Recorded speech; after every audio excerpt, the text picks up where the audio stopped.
Dimanapun berada, sengaja kami berdiskusi di sini di tempat kami karena Pak Ustadz ingin bersilaturahim di family cafe. Nah, jadi dia sudah sekaligus mempromosikan bahwa inilah kafe keluarga gitu. Jadi kalau saudara-saudara kita ini masih satu keluarga ingin bercengkrama ya di sini tempatnya, di family cafe Onmada. Family cafe keluarga yang Onmada ya di sini gitu. Oh, diturun duduk, rupanya dia turun, mulai duduk di kursi biasa ngobrol. Jadi tentang itu tadi, loh, kupikir kamu mau melawan kami, kata dia kan. Rupanya yang mau kami cuma itu. Untamu itu kan gitu ya kan. Nah, untamu itu yang mau gue ambil. Ya udah terserah kau lah kalau gitu. Kalau dijawab, ini memang punya saya. Kalau itu kan ada yang punya. Kalau kamu mau ngambil itu menghancurkan Ka'bah, nanti kamu berurusan dengan yang punya. Itu Allah kata dia gitu kan. Ya udahlah kalau itu pulang dia. Gajahnya itu tunduk Pak. Suruh gajah dari situ tunduk. Ketika mau menyerang, gajahnya itu seperti dia menyerang nggak berani, ya. Macet dia. Ono itu nggak berani dia, macet dia menyerang. Dia tahu dia kan, mogok dia,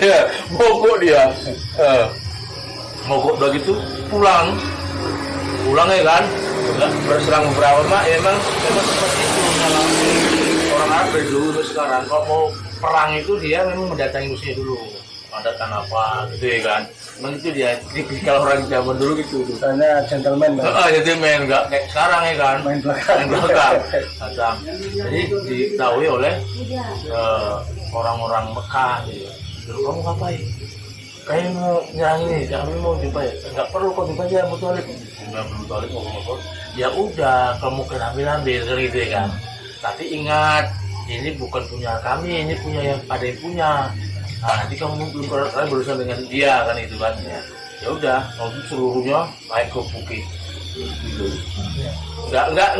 Nggak apa pas orang Mekah ini dia tahu dia ngapa dilawan itu naik semua ke bukit gunung-gunung.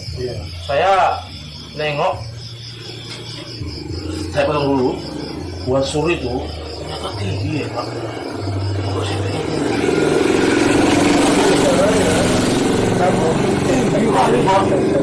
Tinggi rupanya. Ini apa namanya sekarang lagi tren yang power tinggi yang ada lampunya itu, nomornya gini tuh.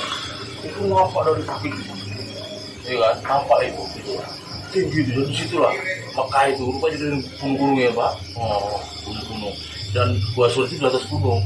Itu kenapa aneh bilang Gua Sur? Antum bawa cerita Gua Sur ini? Kapan-kapan ceritanya? Salah satunya Nabi Muhammad yang berondok di situ. Nabi Muhammad itu dikejar sama Bakar malam di situ berondoknya. Gitu. Bilang apa aja ya? Iya, gitu. Dan jangan antum bayangkan Gua Sur itu besar dan kecil. Jadi pintunya 10 jengkal, ya nampak orang kecil gitu aja dia gini. Nah gini dipipis gini orang itu. Kan ada situ kan di situ. Tapi Allah Maha Kuasa, ada apa, ada burung, nggak mungkin lah. Tapi kalau besar ya masuk, itu nggak boleh jadi besar. Karena dia kecil gitu, nggak mungkin. Kalau besar misalnya gini kan, ya masuk pasti orang itu. Pendek rupanya dia. Jadi dia di atas semua, datang burung itu datang. Nah, masuk kepada kenapa ini mesti menjadi mengkarit memang diperuntukkan untuk Nabi. Karena pada tahun yang sama ya Pak ya, Nabi dilahirkan gitu. Jadi maksudnya Allah tuh nggak mau ada orang mau datang tamu agung yang luar biasa manusia sangat mulia mulai masa rusak Ka'bah itu kan gitu. Ini disangkut pautnya sama Nabi di situ. Allah nggak mau, makanya jaga itu terakhir melahir itu gitu. Betul, gitu, itu intinya gitu loh. Jadi memang itu punya Nabi gitu loh. Lari ke topik pembahasan ikhlas tadi. Diusir dia dari situ, padahal itu punya kakek buyutnya, Mekah itu, Ka'bah itu ya kan. Kurang aja orang-orang Quraisy itu kan. Sampai Darun Nadwa itu tempat berkumpulnya orang kafir kulit bunga-bunganya, itu kakek buyutnya bangun. Kurang ajar nggak itu orang itu? Kurang ajar nggak itu orang itu? Itu nah itu makanya luar biasa, salah satu bentuk keikhlasannya itulah teh. Jadi kalau ditanya apa ikhlas itu Pak? Ikhlas itu, makanya kita belajar ikhlas Nabi itu, ya kan? Itu salah satu yang luar biasa, ikhlas Nabi itu. Gitu. Satu lagi kita tanya Pak, ketika dia hijrah, ya Pak ya, aku tahu hijrah, kalau kita misalnya hijrah paling cuma ini kan, Nabi itu kaya raya. Waktu hijrah itu ditinggal semua, diambil sama kurang-kurang ajar itu. Ambil kurang itu mengambil itu. Seluruh harta kaum muslimin yang hijrah diambil, paham kan? Misalnya kayak Abu Bakar, kayak Umar, kayak kaya ini. Utsman, bahkan rumah paling besar Siti Khadijah di tempat itu dijual sama orang itu. Oh nggak ada orangnya lagi kok. Diambil semua orang itu kan jual semuanya saudara-saudaranya, saudara-saudara muslim. Itu semua kemarin diambil.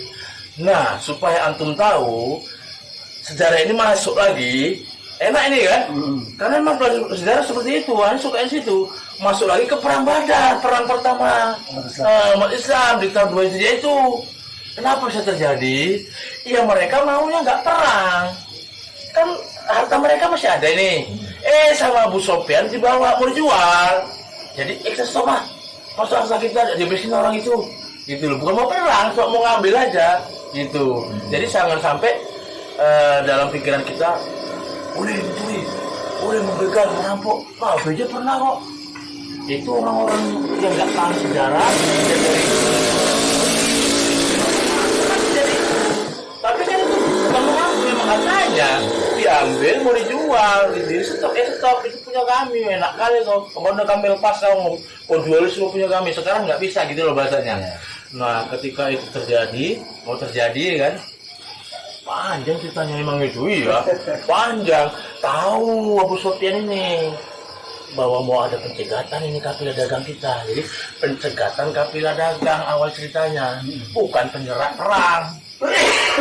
Jadi kalau dalam bahasa militer, kalau dicegat kan bisa-bisa aja ya kan, ya nggak pakai apa, pakai imamah doang lah, nggak pakai topi, nggak pakai baju apa itu, tapi mencegat. Rupanya Abu Sufyan ini sudah kadung ketakutan, gitu ngirim orang. Oh, jadi pada saat itu ada orang bayar sama dia. Jadi perjalanan 15 hari harus tembus 3 hari. Kamu kaya. Bayangkan itu ada ceritanya. 15 hari kau tembus, biasa tembus. Kau bisa nggak 3 hari? Pasti kau 5 kali lipat bayaranmu. Bang sampai kuat lah baju gua masalah kan komen gitu loh kan. 3 hari bayangkan. Gitu. 3 hari. Itu 15 hari. Ya 15 hari. Jadi sana 3 hari dia nyampe. Dan dia langsung kuda langsung ke bukit Abi Kubais. Itu memang bukit nggak boleh salah-salah orang ngomong. Nggak boleh sembarangan. Pasti penting bagus. Iya. Kalau al-muslim penting itu buka baju. Jika seorang jelia itu kalau udah buka baju, wah penting ini kan gitu kan, langsung datang. Iya. Wow, Muhammad.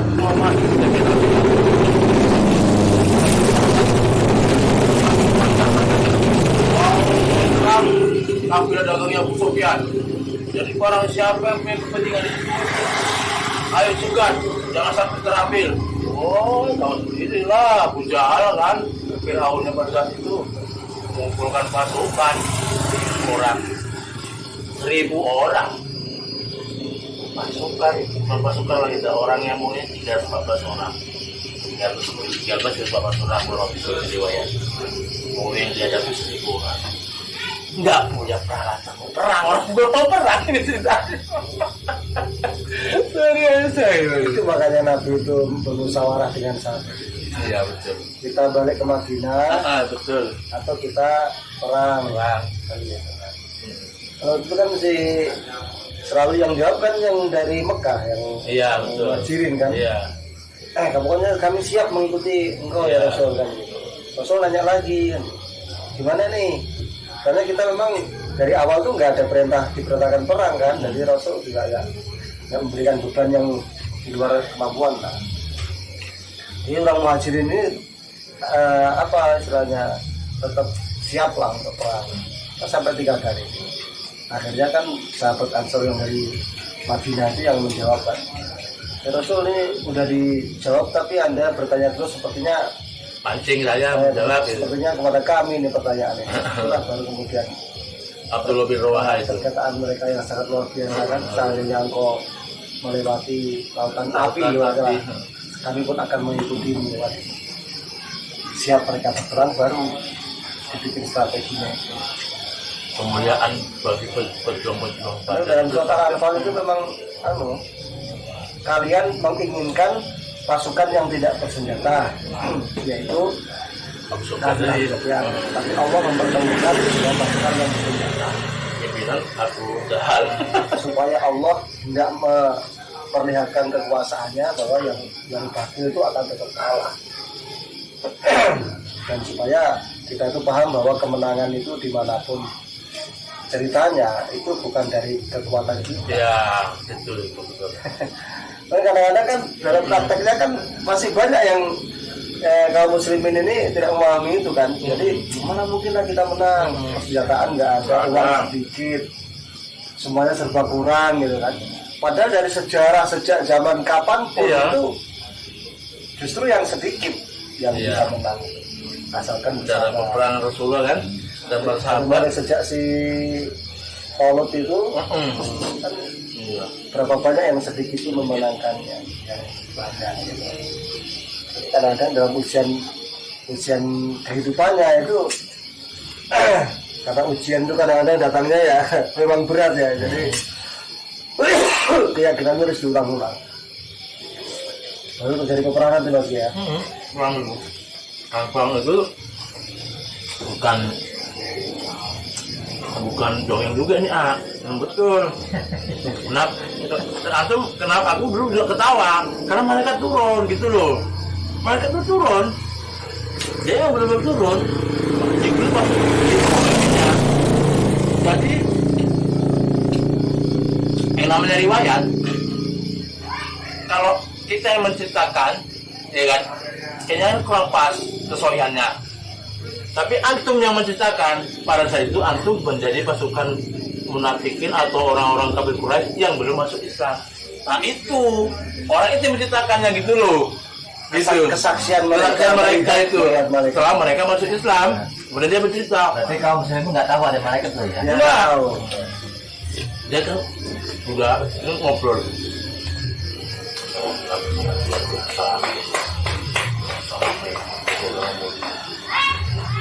Sehingga bisa mengumpulkan kekuatan di orang-orang yang biasa itu menjadi luar biasa. Kami juga menyaksikan Allah itu turun bersama malaikatnya. Gitu lah. Aku ngomongnya gitu. Jadi dicerita, jadi Jibril itu bawa tamu. Jadi kalau dia ngelempar kita langsung putus kepala orang itu. Pokoknya senjata yang itu langsung putus. Berarti kayak cahaya gitu. Iya, dia menyaksikan itu. Ya udah dia. Ini dia. Ya mati semua orang di sana. Gitu. Belum betul malaikat itu turun. Pada saat itu kalau perang Badar itu.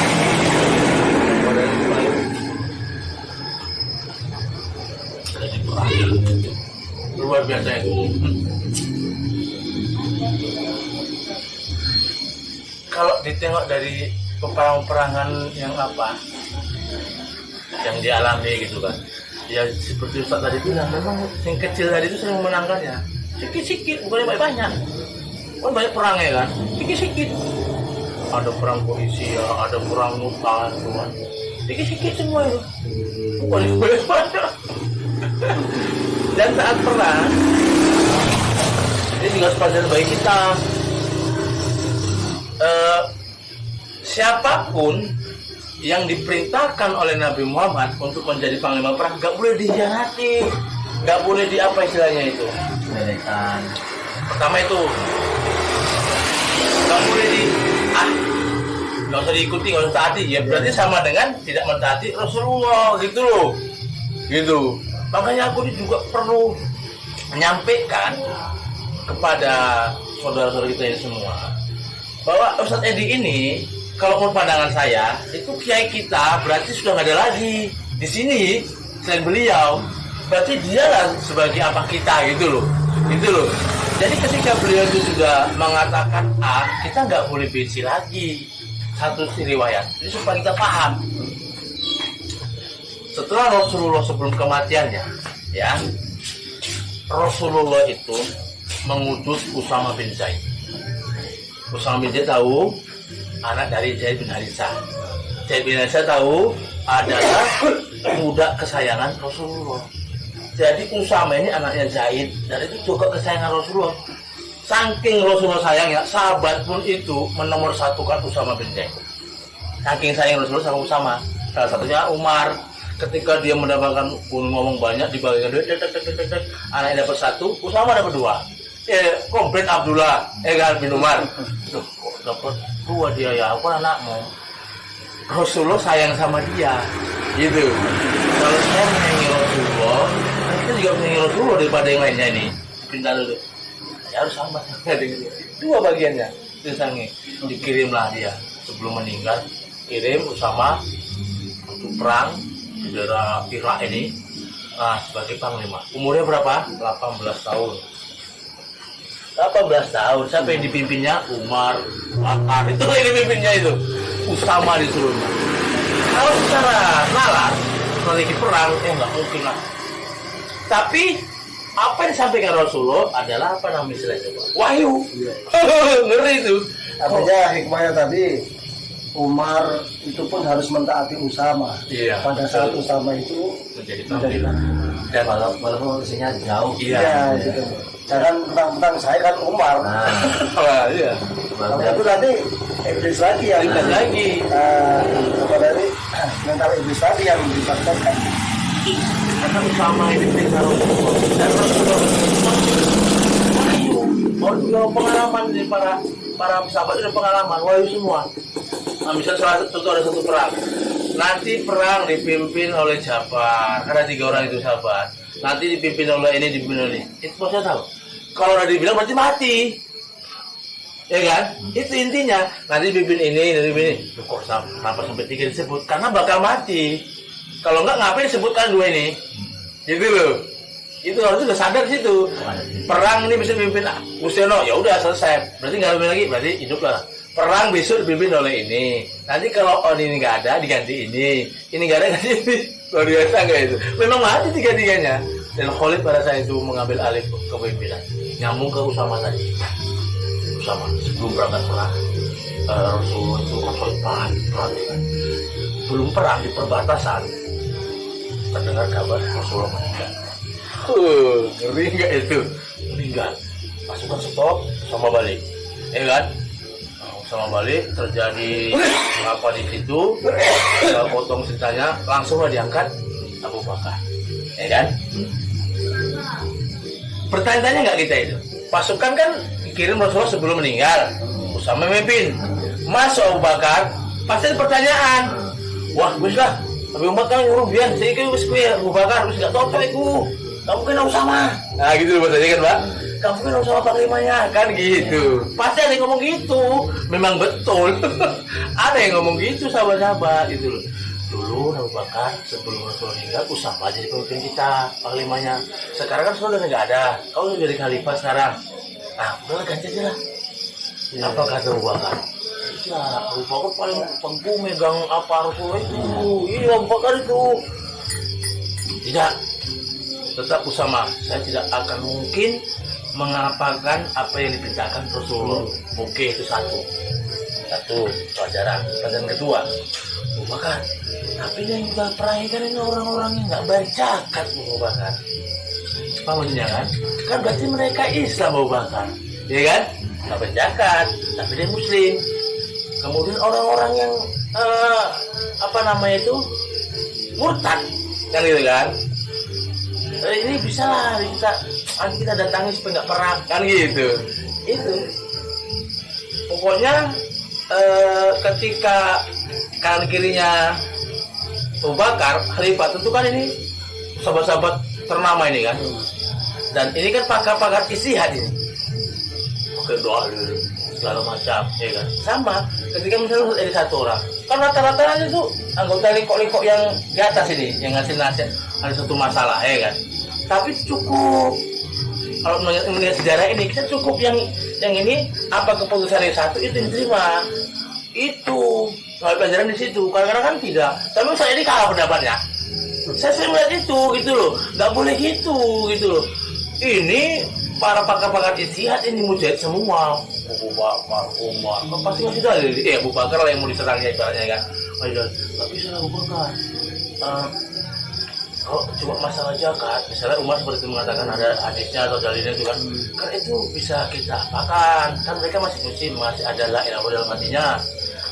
Kalau semua masih pendapat, tetap perintahnya perangi, gitu loh. Tapi mereka menerima, merespon gitu, tidak langsung grundel gitu loh. Bisa nyoba, tidak. Tetap mereka mengimani si Abu Bakar gitu. Ini udahlah kita lihat jarang-jarang baca Al-Quran, ilmuwan Quran, gitu diajak diskusi ya kan, debat pendapat yang nggak terima kutu. Saya sebagai penangan setengah itu udah ikuti misalnya Pak. Berarti masih lemah kita. Memang seperti itu. Pemimpin nggak boleh hianati atau diapain lah gitu. Nggak boleh. Memang seperti itu. Ya silakan. Orang selevel orang-orang tadi itu jauh sahabat-sahabat masih tetap tunduk sama Abu Bakar kok. Walaupun cari semua itu. Ya akhirnya kan Abu Bakar menuntun apanya sendiri, menuntun ontanya sendiri, mau pergi. Kalau kalian tidak ada, saya berangkat sendiri. Itulah baru Umar mendekati. Tidak mungkin seorang Abu Bakar ini salah. Saya ikut Abu Bakar. Baru yang lain ikut. Yang lain ikut. Seperti itu misalnya. Ternyata memang wahyu. Rasulullah itu nyuruh memang wahyu. Kenapa bukan Umar, Abu Bakar yang menjadi panglima pada saat perang itu? Supaya diketahui oleh musuh. Itu saya langsung nyambung ini. Ini Rasulullah, pemimpinnya masih muda. Kok berani? Wih, lemah. Nah, di situ maksudnya. Nggak lemah orang ini. Tengok itu, panglimanya masih muda tuh dikirim ke jalan kita ya.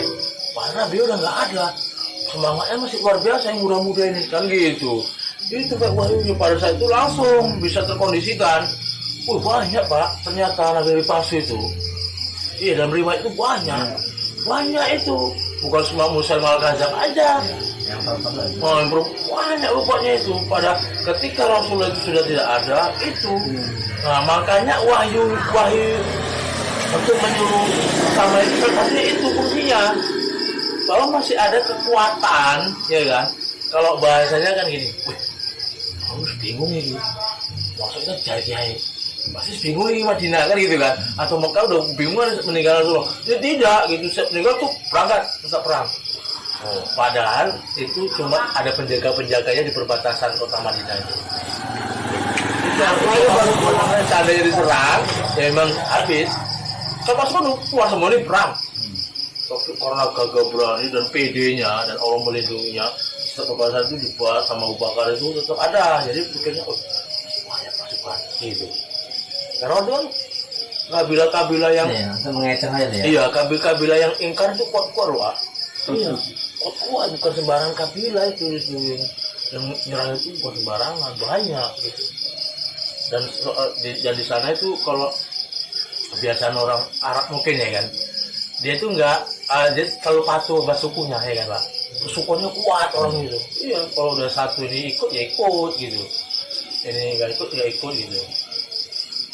Luar biasa itu. Dan salah satunya tadi pelajaran dari itu kan keikhlasan gitu kan. Rasul itu luar biasa ya. Aku kalau ingat cerita Rasul sampai nangis. Aku belum pernah. Aku sampai nangis. Karena aku bisa bayangkan. Apalagi peristiwa Taib itu. Saya bisa bayangkan yang dia pulang dilempar itu. Saya bisa bayangkan itu. Nangis. Bayangkan. Nangis itu. Jadi didatangi dia itu salah satu dari pamannya, kakeknya, tapi dari keturunan dari mamaknya, Aminah. Dari keluarga mamaknya, makanya dia pede di sana. Nggak diterima juga, gitu loh. Itu dia mau datangi ke sana itu loh. Dari keluarga mamaknya ya, bukan dari keluarga bapaknya. Dari sana dia. Tolak juga. Ditolak. Kalau mau tahu saking sedihnya, kalau bahasa sedihnya nih, aku sampai nangisnya gitu gini kurasa gini ada yang ngomongnya itu. jadi kan ini nggak menerima gitu loh jawabku ini. Ya enggak lah, kau kurang ajar kau kan gitu bahasanya loh. Kami udah enak-enak di sini kau datang, gara-gara kau ngomong ini kami bisa percaya nih. Sebubar kami, suku kami sebubar, seperang-perangan kami, gara-gara kau, dan kau kan juga orang baru di sini gitu loh. Nah, bisa dibayangkan di mobil gitu. Lah, ini ada lagi sedihnya lagi. Ya udahlah, kalau gitu, dijadikan lalu 1 malam untuk istirahat di sini. Enak pula kau kan itu, bahasanya itu. Meminta izin kau nginap di sini. Kau sekarang ini keluar, kami suruh nanti orang lempari kau. Ya Allah, sedihnya nangis aku. Bayangkan itu. Gini berarti nengok gini Nabi Muhammad kan? Ya kan? Berarti kan gini Nabi Muhammad nengok gini. Langsung sepanjang jalan 2 km dilempari. Ya Allah, dilempari, bayangkan. Dia cuma tahu, ya udah kalau itu aku biarkan aku pulang dengan selamat atau biarkan aku satu nginap di sini. Oh nggak bisa. Pertama kau udah ngobok kami di sini. Kamu mau enak kau dari sini hidup itu bahasanya. Sampai bayangkan itu antum keluar dari kampung dilempari orang. Ya Allah. Ada datang saudara dia. Iya. Habis semuanya. Sedihnya sampai dia terduduk dia di bapung. Tapi menurut riwayat 2 orang dia itu. Menurut riwayatnya. Bisa menjahit dari situ. Iya. 2 orang itu. Tuh gitu kan. Rupanya ada orang bala. Manen sama bala. Mana nih itu korban? Iya. Coba kau datang itu sana sama majikannya. Dia pada sama majikannya.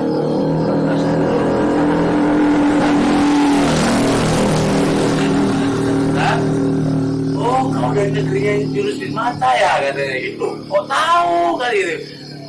Tidak sembarangan. Gitu kata aku waktu ke Muhammad. Orang yang tahu ceritanya Yunus itu saudara Nabi juga. Amal bahasa Islam dia. Dapat 1 orang. Ya, Itu gitu ya. Dapat 1 orang. Hikmahnya ya kadang-kadang dakwah gitu. Kita menuju ke sana, harapan kita dapatlah di sana banyak. Padahal kosong. Malah yang tidak ditargetkan itu malah datang. Datang sendiri. Gawat. Itu juga salah satu hikmahnya itu Allah kan ingin kita memang hidayah itu punya Allah. Itu tidak kita. Makanya nggak suka kita. Itulah kayaknya bisa ini. Itulah saya targetkan kayaknya bisa. Pokoknya kalau dia mencari sama saya, udah mau kita juga bisa gitu ya. Makanya Allah tuh kadang-kadang nggak mau didikte gitu. Karena kamu tidak bisa memberi petunjuk orang yang kamu senangi. Aku yang kamu. Itu kita ketika istirahat itu tadi baru orang Nasrani itu masuk Islam. Dan dia disuruh juga mendakwai jin pada peristiwa itu juga.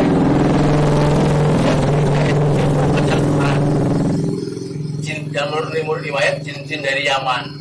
Saya juga paham kenapa jin ini ada di mungkin di Yaman itu banyak jin. Itu ya kan dalam bukunya ya. Jin dari Yaman ini bilang makanya saya bilang tadi berdua ya kan, yang satu jadi ya karena kamu tutup tunggu sini, saya akan mendawai yang sudah di sana. Jadi pada saya itu bingung apa ini ya. Tapi menurut pengakuan dia hanya melihat sekilas memang kepalanya kayak kendi gitu riwayatnya. Jin lah itu kan, kayak kendi gitu kan. Dan itu jin dari Yaman. Nah, yang masuk Islam nggak dapat manusia, dapat jin, dikasih hadiah juga gitu loh. Nabi Muhammad itu pegang Quran dia kan masuk Islam dia. Nah ini nyambung ternyata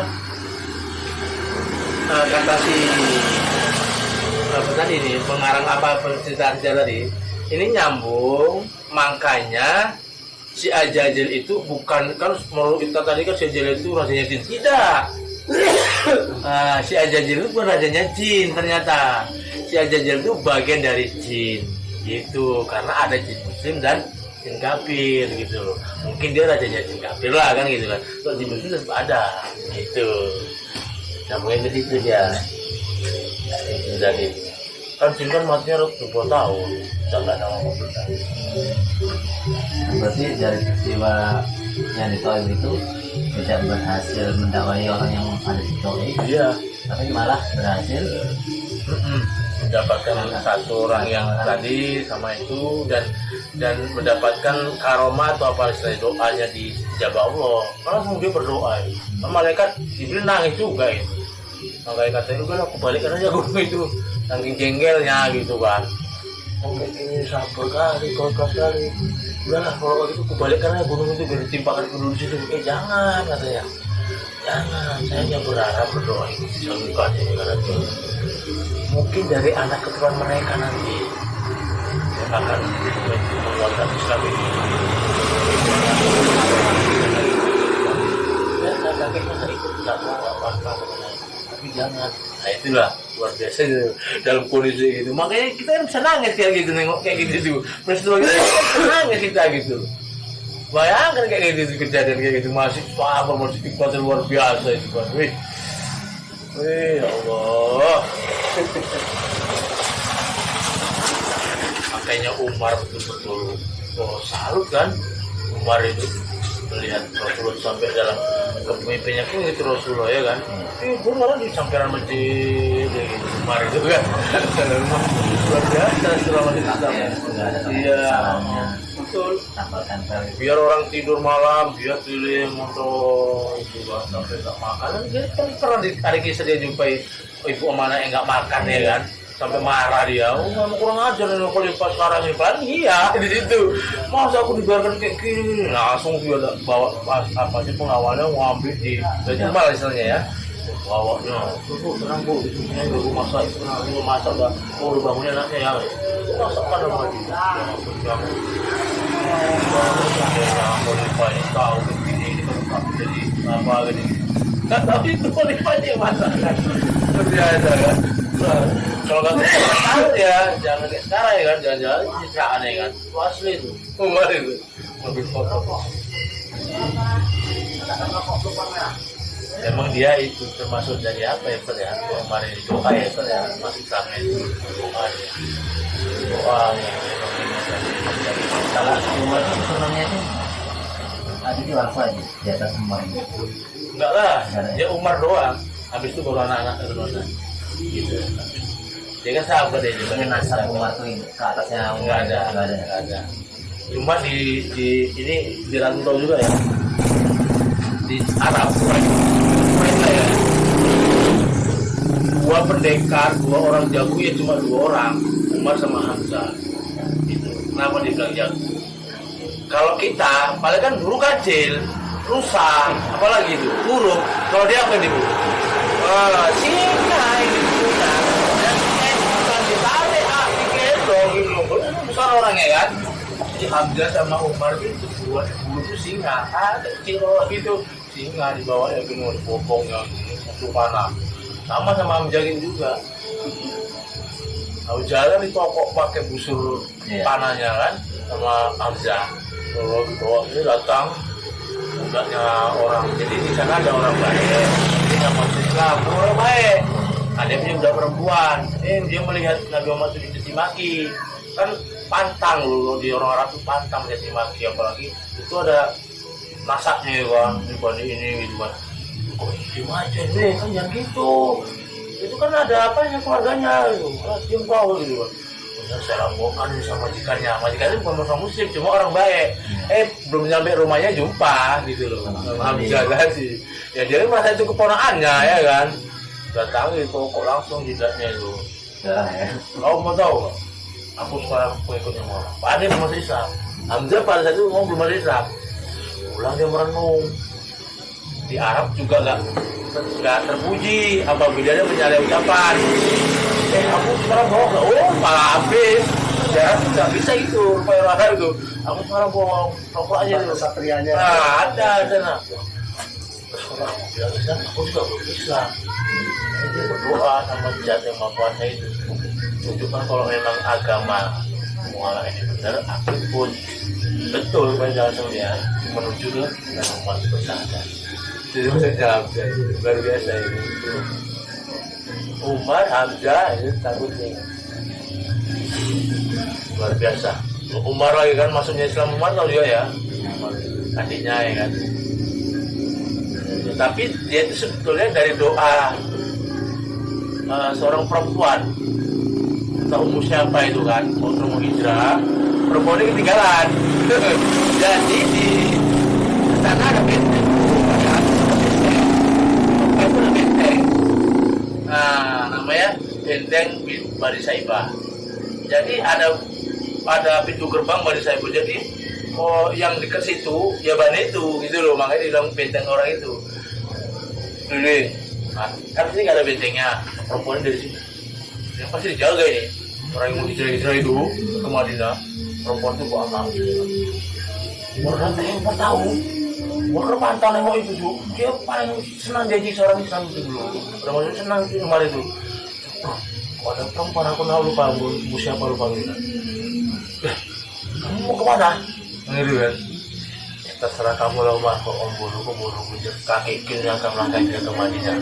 Kan gitu kan. Kalau bantu nggak ada orang, ya udahlah. Dan mau itu dia, ya kan?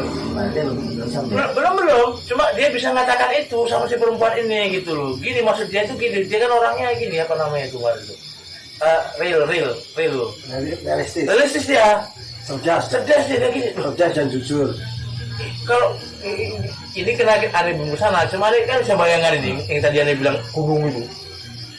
Naik gunung, perempuan menggendong anak, sebetulnya agama umatnya apa? Kok sampai kayak gitunya orang ini gitu loh maksudnya. Kok sampai segitunya orang yang sudah masuk Islam bersungguh-sungguh orang tua gendong anak naik gunung ke atas gitu loh, untuk memperkuat atau menyelamatkan imannya gitu loh. Jadi kamu mau ke sana? Ya udahlah, di situ dalam rumahnya dia. Pas di sana, kok lama kali kau? Saya bisa ketahuan. Aku udah ketahuan kok, katanya begitu.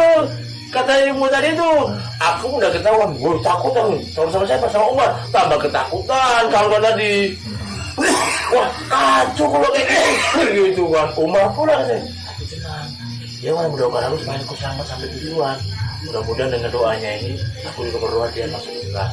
Itu juga bagian dari doa, gitu loh. Iya, bagian dari itu, gitu loh. Berarti doanya yang baik itu diterima Allah. Iya, Itu ada hikmah. Ada hikmah ini. Banyak orang yang bersama kita, tetapi dia orang lain. Dan banyak orang yang tidak bersama kita, tapi dia bagian dari kita. Jadi mungkin di luar sana itu banyak orang yang belum bersama kita, tapi dia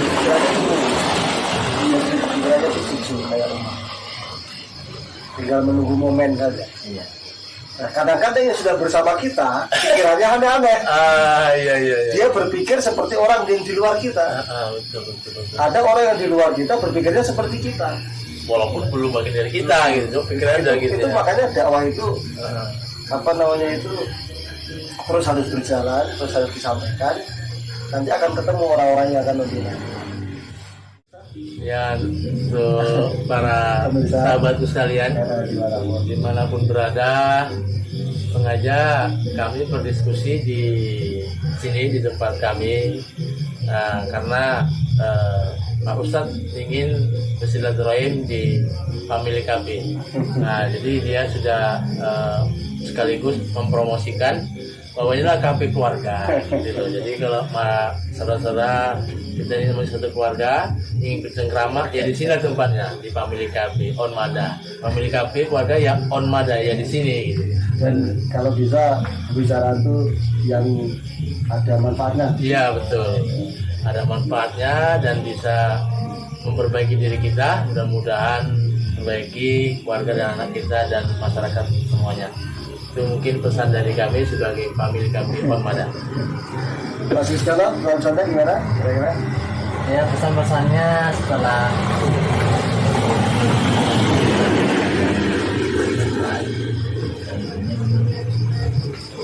tidak akan pernah puas memang.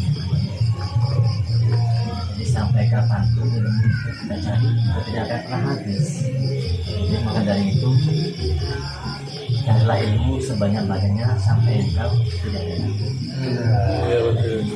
Luar biasa. Saya ucapkan terima kasih kepada Mas Giono yang telah menyediakan tempat untuk kita pada malam hari ini, dan juga Mas Gisel yang setia menemani kita. Alhamdulillah, mudah-mudahan yang kita sampaikan, yang kita obrolkan ini bisa bermanfaat. Kalau ada benarnya itu datang dari Allah, mari kita jalankan. Kalau ada salahnya ya kebetulan kita karena kita belajar. Yang salah-salah dibuang aja, yang jelek-jelek dibuang aja, yang baik-baik kita ajarkan. Namanya ini pembicaraan ya sebenarnya informal lah, hanya santai-santai, mudah-mudahan ada manfaatnya. Dan jangan lupa untuk mampir di cafe Onmada, Family Onmada, Cafe Onmada di Sukamaju. Pokoknya lengkap, tadi ada nasi goreng, ada mie goreng, ada telur, ada bandeng, luar biasa. Rasanya luar biasa. Oke, terima kasih Mas Gana, Pak Gizana.